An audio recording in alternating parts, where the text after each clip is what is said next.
ardın geçip vazirinin sultanı. Ey ardın geçip vazirinin sultanı. Kıyınımın aklında hayran eyledi.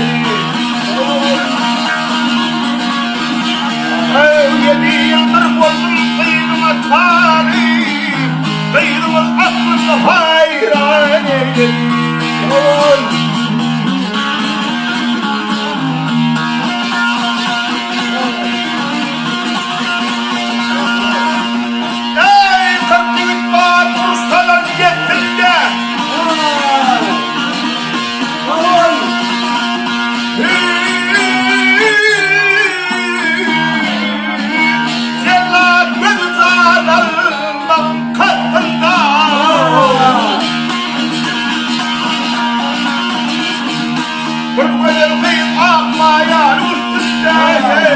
Beynim'in aklında hayran edin.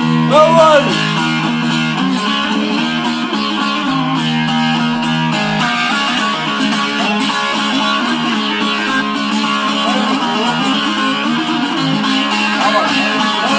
Ey geçen yer Arlıhan'ın bu arada.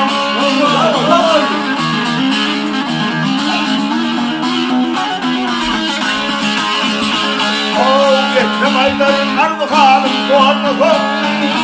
Yeni kârına eğil takınmadan. Ey gönlüm aylarını fata yalmadan.